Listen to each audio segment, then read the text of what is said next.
Like a drug pusher? Probably. She said she works 3 jobs. I bet she sells drugs on the side to pay for her pathetic. Miss Norbury is a pusher, a sad old drug pusher. Is this a defamatory statement? As Rosie had outlined in Part 1, defamation or damaging someone's reputation by spreading false information is a form of speech unprotected by the First Amendment to the U.S. Constitution.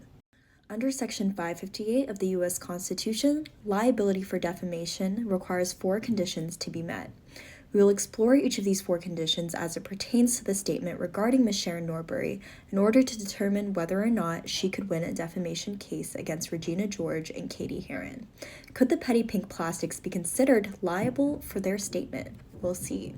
Condition 1. It must be a false statement of fact. A pusher or drug pusher is a person who sells illegal drugs, according to Oxford Languages. According to Collins English Language, a drug pusher is someone who encourages others to take illegal drugs and who makes money supplying illegal drugs. After a police search of her apartment, Sharon Norbury was not in fact in possession of illegal drugs, nor was she supplying them for money. In addition, there was no evidence of her having encouraged others to take illegal drugs. This makes Katie Heron's verbal and written statement false and thus slander and libel. The first requirement favors the plaintiff. 2. It must be published or communicated to a third party. The written statement was photocopied, printed, and distributed across the halls of North Shore High School by none other than Plastics Posse leader Regina George.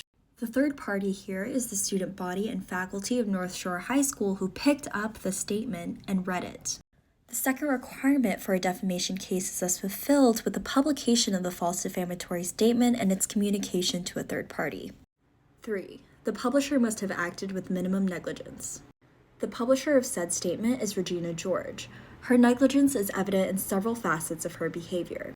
Though she did not construct Heron's written or verbal statement, George neglected to find any factual basis for the statement before encouraging her to transcribe it. She, again exhibiting negligence, did not attempt to seek factual validation for the defamatory statement before publishing it to North Shore High School. This fulfills the third requirement for liability and defamation. 4. There must be either accountability or some harm caused to the subject of the defamation.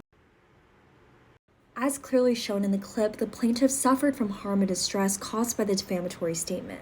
After the statement was published and read by the students and faculty of North Shore High School, the authorities were alerted to search Miss Norbury's apartment, where no illegal drugs were found. Though the statement was disproved, George and Heron had placed Miss Norbury's career in jeopardy in the meantime because she was removed from teaching until the investigation was completed. Thus, the fourth requirement also favors Miss Norbury in a defamation case against George and Heron.